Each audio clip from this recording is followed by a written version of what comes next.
Estamos en San José de Moro con el doctor Wilfredo Quesquén, alcalde provincial de Chepén, que es la provincia en la cual está San José de Moro, pero además es una de las provincias arqueológicas más interesantes del Perú. Hay aquí restos arqueológicos importantísimos, ¿no es cierto? Así es, nosotros tenemos conocimiento que más o menos en la época, San José de Moro como historia comienza en los años 500 después de Cristo. Ya. San José de Moro acá fue considerado un cementerio de élite en esos tiempos y hemos encontrado cámaras importantes y tenemos como una referencia de ella lo que es la sacerdotisa de Moro. Nuestros dos restos más importantes, que son San José de Moro, su cementerio, con las sacerdotisas, que son realmente únicas, porque realmente no hay en ninguna otra parte del Perú evidencias de que hubo verdaderamente un poder femenino consistente a lo largo de muchísimos años. Y por otro lado, la fortaleza y el sitio del Cerro Chepén. Los dos están en la ruta Moche. ¿Podemos aprovechar esa ventaja? Claro, y podemos aprovechar. Por esto yo creo que tenemos que incentivar más de Chepén hacia el mundo y explicarles que tenemos una riqueza arqueológica importantísima y que falta que el mundo lo conozca. Y evidentemente no podemos separarnos de lo que hay en otros lugares, es decir, todo está integrado, ¿no es cierto? Si bien son distritos diferentes, en realidad todo el valle de Jequetepeque es una sola cosa. ¿Ustedes funcionan como un consorcio? Sí, así es, tenemos acá una mancomunidad. El Valle de Jequetepeque, donde estamos involucrados los 8 alcaldes, desde la San Pedro y Yoc hasta Chepén, que son fronteras con Chiclayo. Entonces, este espacio que estaba no conocido, lo estamos trabajando para que se incluya la ruta Moche y vengan Trujillo, vengan San Pedro, Pacalmayo, Guadalupe, Chepén y pasen lo que es Chiclayo. Y tengan una ruta importante y sobre todo, San José de Moro se encuentra en toda la pista panamericana.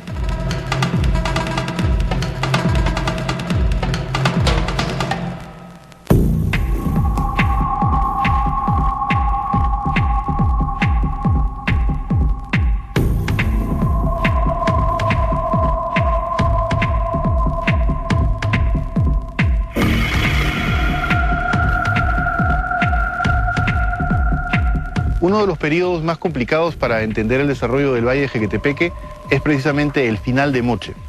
En un programa anterior hemos tratado del concepto del colapso de las sociedades y en particular el colapso de la sociedad mochica. Y vinimos a este sitio, a Cerro Chepén, donde pudimos ver que la variedad de formas de construcción, la variedad de elementos arquitectónicos, nos indicaban que hay una mezcla de diferentes elementos, mochicas, cosas de la sierra que parecen la arquitectura que encontramos en Huamachuco, en sitios como marca Huamachuco, pero también encontramos algunos elementos que nos permitirían decir que aquí la gente que venía de Cajamarca tenía algún tipo de impacto. Eso mismo lo hemos podido encontrar en las tumbas de San José de Moro. Este año hemos decidido, como parte del proyecto arqueológico San José de Moro, venir a Cerro Chepén e iniciar excavaciones para poder revelar si efectivamente hay una combinación de factores.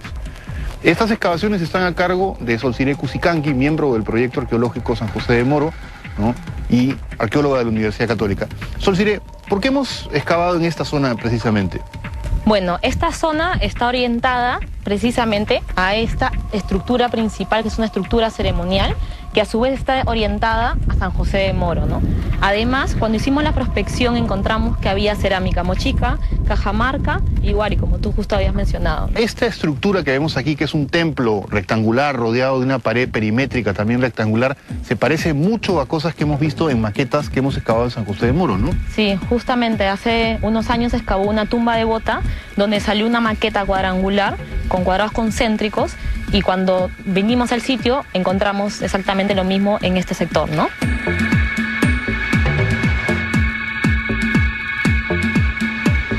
Una de las cosas principales que podemos encontrar acá es especie de galpones en los suelos, ¿no? Que es algo que no se encontró antes para las estructuras mochicas.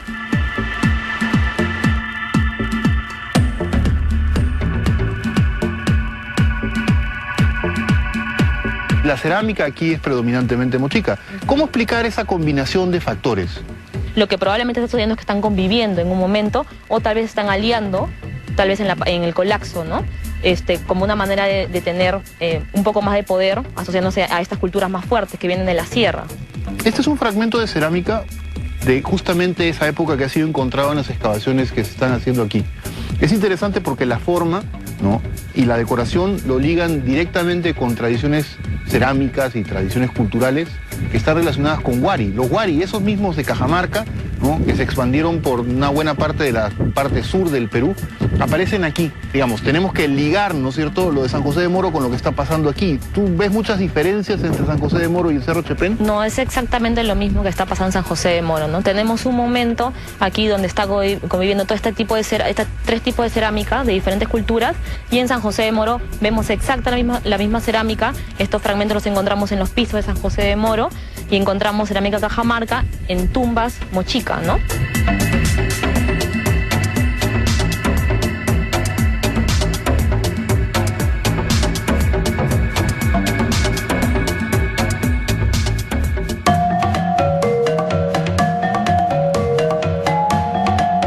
Ahora estamos zarandeando las muestras que hemos recogido del sitio arqueológico de Cerro Chepén. Quiero saber qué está comiendo la gente normal. Entonces ya estoy procesándolos para recoger los datos.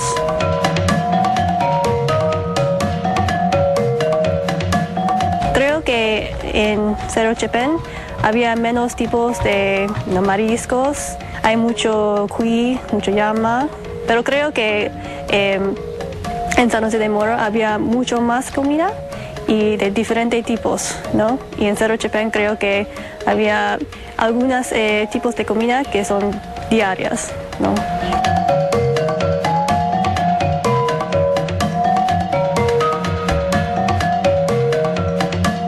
Para recrear esos platos hay datos de los entierros. Como en San José de Moro hemos encontrado platos con comida, ¿no?, adentro, con cuy, con huesos de cuy, con semillas, ¿no? Y es que podemos estudiar estos para ver si estos son un tipo de plato o algo así, ¿no? Pero ya, es posible, pero es difícil.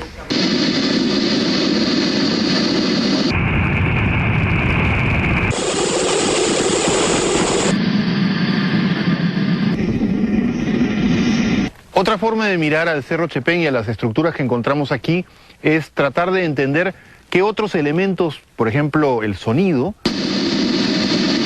pudieron haber determinado la forma que tienen las estructuras que encontramos, su disposición, etc. Diane Schooling es alumna doctoral de la Universidad de Columbia, en Nueva York. En realidad es una arqueomusicóloga o una arqueoacústica, y está empleando un método que es bastante novedoso para poder estudiar el efecto acústico o sonoro que tienen los sitios, ¿no?, y que tienen los diferentes componentes. Diane, ¿cómo funciona la arqueoacústica en este caso? In this case, I'm trying to create an acoustic map of this site, which means that I'm trying to find out where you can hear if a performance is happening at one of these platforms, where you can hear it and where you can't hear it. I'm looking at who would be included in the performance and who wouldn't be included in the performance. And then if you weren't invited to the performance, would you still be able to know it was going on from your house down below? El método que propone la arqueoacústica es muy complicado. ¿Qué equipos necesitas? You need a few pieces of specialized equipment. You need this equipment here, which is an omnidirectional speaker that produces sounds in all directions equally.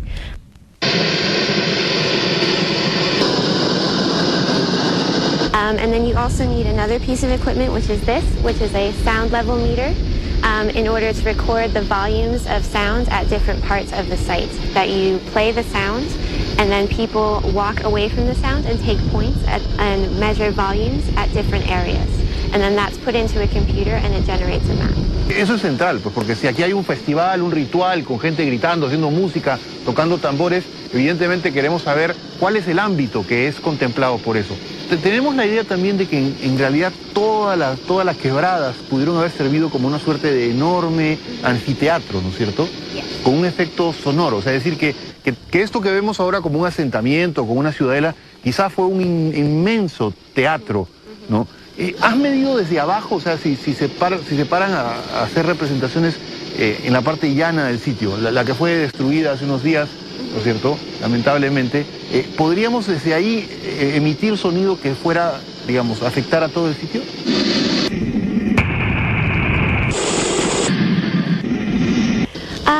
The sound from below can be heard for almost all of the interior of the site because, yes, as you said, the interior quebrada makes a natural amphitheater.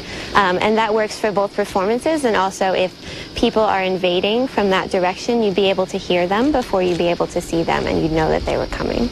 Muy bien, esta es una confirmación de que nuevamente la arqueología es una disciplina multidisciplinaria y ahora ha entrado a tallar un aspecto que nunca habíamos pensado, que combina aspectos de la física, de la acústica, ¿no es cierto?, y del estudio de la arquitectura, de la distribución de los sitios.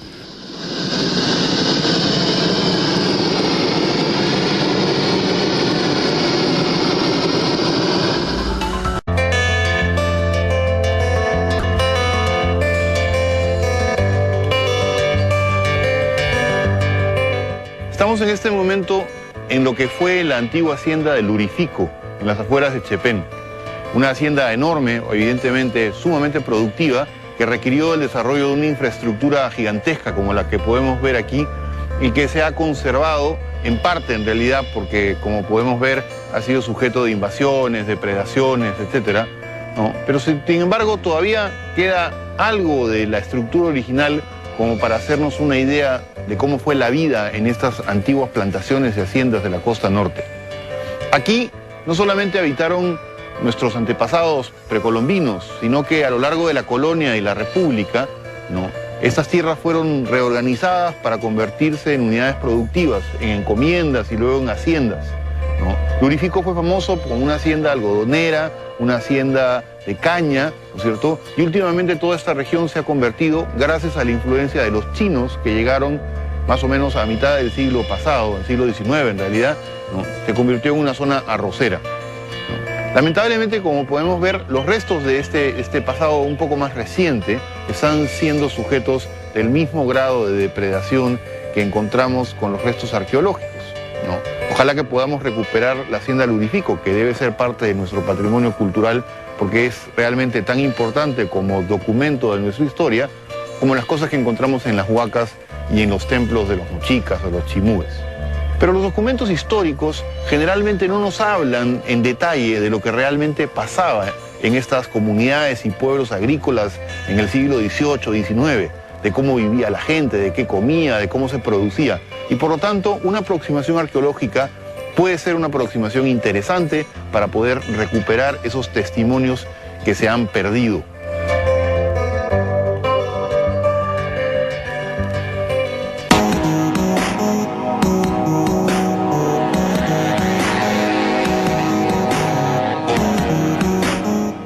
La historia reciente de estas antiguas haciendas ha sido lamentablemente de un declive relativamente parejo y constante, ¿no? Desde la reforma agraria a fines de la década del 60, la formación de las cooperativas y luego su parcelización, ¿no?, hacia mediados de la década del 90, cada vez se ha ido depredando y se ha ido limitando más la cantidad de recursos que se pueden dar al mantenimiento de cosas como Lurifico, ¿no?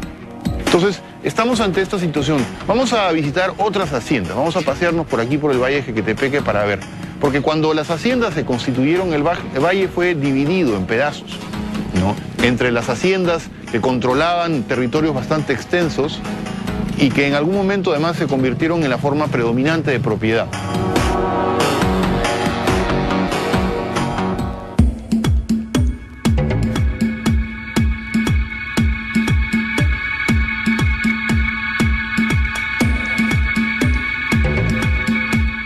Estamos en el patio principal de la Casa Hacienda Talambo, en las afueras de Chepén. Este es uno de los mejores ejemplos que se conservan de lo que fue la señorial casa de los hacendados, que solía ser además el centro de la vida en estas enormes propiedades y corporaciones, ¿no?, donde se realizaban las labores agrícolas. Ahora, el Perú ha pasado por varias fases en cuanto a la organización del territorio y la hacienda, que recordamos, ¿no es cierto?, como algo que desaparece con la reforma agraria, en realidad solamente es la última fase. Antes que eso habían otras formas de propiedad. Adam Stark, un estudiante de doctoral de la Universidad de Harvard, está estudiando desde una perspectiva arqueológica y también etnohistórica las haciendas en el siglo XIX en el Perú, ¿no? Adam, ¿qué diferencia hay entre, por ejemplo, la encomienda colonial y la hacienda republicana? Sí, bueno, en el siglo XVI, la encomienda fue una forma de organización de producción que consistía en derechos a personas, pero no a tierra. O sea, el encomendero no era dueño del territorio. No, pero a fines de ese siglo se convirtió en una forma que combinaba esa propiedad territorial con el control de personas del hogar. Y esta encomienda que se le daba, se le daba un encargo, ¿era básicamente la explotación de la tierra? No solo eso, sino la educación, la conversión de la gente indígena en ciudadanos de un nuevo estado. Sí, exactamente. Se ven en Talambo, también en lugares como Lurifico, como fábricas enormes donde procesaban todos los productos agriculturas de las haciendas. Y eso, digamos, debió haber llevado a una industrialización, digamos, muy clara de la propiedad, ¿no es cierto? Sí, fue una conversión de un régimen más feudal en un régimen más capitalista.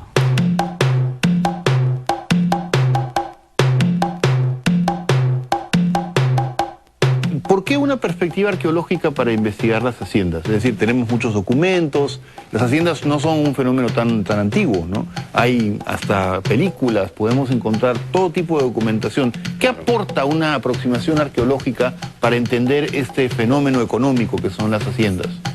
Lo que los documentos no nos dicen o no nos explican mucho es los orígenes de estas haciendas. Ajá. Cómo se juntan las tierras, cómo era la vida cotidiana durante estos siglos tempranos de las haciendas. Sabemos mucho de los siglos más tardes, pero en el siglo XVI, XVII, poco conocemos de la forma de vida en estos lugares. Ahora, ¿cuáles son más conocidas? ¿Las haciendas de aquí de la costa, enormes, latifundistas, digamos, casi industriales, o las pequeñas propiedades de gamonales en la sierra?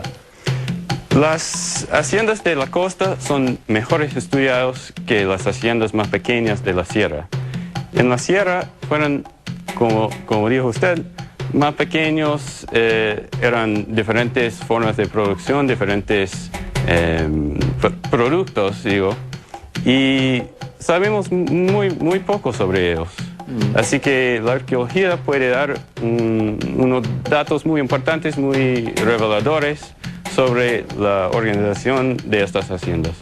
¿Dónde vas a hacer tu investigación, Adam? ¿Aquí en la costa o en la sierra? No, en la sierra, en los alrededores de Cusco. Al sur de Cusco hay unas haciendas muy importantes, muy tempranos, que se ponen encima de sitios incas. Así que es un buen lugar para investigar la conversión del territorio inca en un paisaje colonial.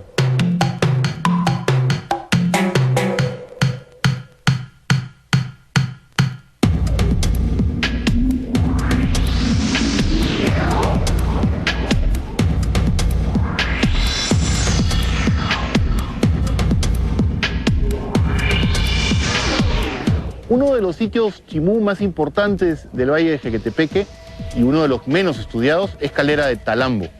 Este sitio está ubicado en el cuello del valle, literalmente donde el valle estrecho que viene bajando de la cordillera de la sierra, repentinamente llega a la planicie costeña y se abre. Evidentemente se abre porque tenemos sistemas de irrigación que en este punto comienzan a avanzar hacia el desierto, ¿no?, irrigando un territorio que en el Valle de Jequetepeque llegó a tener más o menos unas 88.000 hectáreas.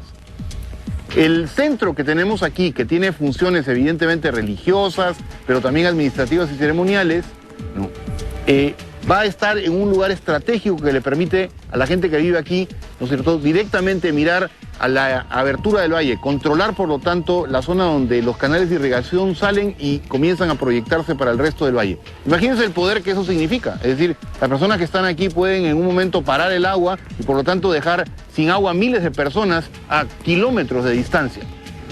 Ese control, esa capacidad de poder decidir sobre la vida y la muerte, ¿no es cierto?, sobre el hambre o la afluencia de las personas, va a darle a estos chimús una enorme capacidad de control de las poblaciones. Este sitio no puede ser comprendido si no es en comparación y además en correlación con los otros sitios de la misma época, lo cual implica que tengamos primero que determinar cuáles son los sitios contemporáneos. Para eso los arqueólogos nos valemos de una serie de recursos. Las técnicas constructivas, el tipo de adobes, el trazo que tienen los monumentos y la presencia de cierto tipo de materiales a los que llamamos diagnósticos. La cerámica, sobre todo, es un material sumamente diagnóstico. En este sitio, por ejemplo, encontramos cerámica paleteada, que fue hecha con una paleta que dejó una marca que es característicamente de Lambayeque para el Valle de Jequetepeque, y encontramos luego cerámica negra, que es característica para la ocupación chimú. Es decir, que solamente mirando la cerámica que encontramos en superficie, automáticamente podemos darnos cuenta de que tuvo por lo menos 2 ocupaciones. Es decir, que este fue el centro donde se controlaba la distribución de aguas, y seguramente las necesidades que cumplía en estas épocas tardías fueron las mismas que debió haber cumplido algo o que debió haber cumplido antes durante la época mochica. Por lo tanto, valdría la pena para nuestras investigaciones acerca del desarrollo de las sociedades complejas hacer un examen cuidadoso de este sitio para ver si otras ocupaciones van a replicar un poco los principios que se cumplen en las épocas tardías.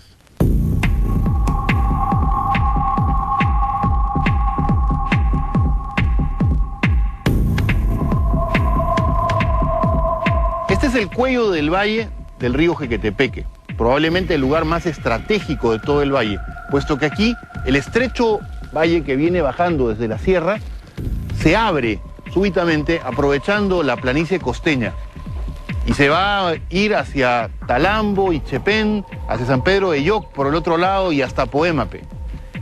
Para lograr este efecto, para lograr aprovechar esta enorme cantidad de tierra en esta zona llana que permite una agricultura de irrigación, que es muy diferente a la que se practica tradicionalmente en la sierra, los mochicas tuvieron que crear un complejísimo sistema de irrigación. En este punto, el cerro La Punta y el cerro Pitura, que está aquí enfrente, ¿no?, se estrechan y solamente tenemos 500 metros para que pase por aquí al centro el río Jequetepeque, 2 canales que van a ir hacia el sur, San Pedro y Tecapa, y 4 canales que van a venir hacia el norte del valle. Primero tenemos el canal, ¿no?, que pueden ver cerca de la carretera panamericana, luego el canal que va hacia Guadalupe, el canal que va hacia Chepén, y finalmente la conquista máxima de la hidráulica mochica en el valle de Jequetepeque fue la construcción del inmenso y altísimo, además, canal de Talambo.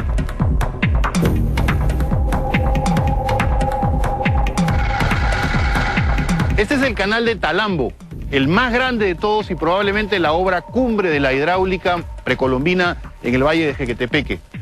Por este canal, que es enorme, podemos pasar literalmente un automóvil e irnos directamente hasta Talambo, luego pasar hacia Pacanga y los distritos del norte del valle. Este inmenso trazo, imagínense, requirió una increíble cantidad de mano de obra, de tecnología, de trabajo, de coordinación. Y además, los canales de irrigación no se hacen una vez y quedan para siempre como tal. Tienen que ser constantemente rehechos, constantemente limpiados, constantemente mantenidos para que la gradiente que lleva el agua lentamente, una distancia cada vez más larga, ¿no?, dé sus frutos y podamos irrigar zonas cada vez más extensas.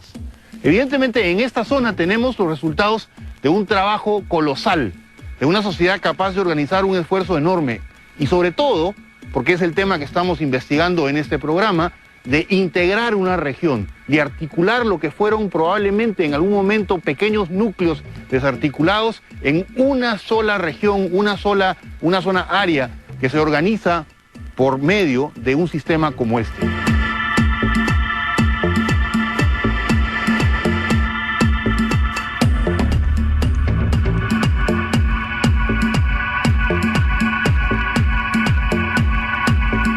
Este sistema funcionó hasta la década de los 70 y todavía en realidad se sigue aprovechando parte del trazo del canal de Talambo. Pero justamente detrás nuestro, detrás de este cerro de piedra, hay un túnel que ha sido horadado en la piedra para construir el nuevo canal, el canal que trae las aguas del Gallito Ciego. Es decir, que el sistema que crearon los mochicas y que articuló y construyó totalmente el valle de Jequetepeque estuvo en pie y funcionó durante más o menos 1500 años, hasta que tecnología avanzadísima lo pudo reemplazar.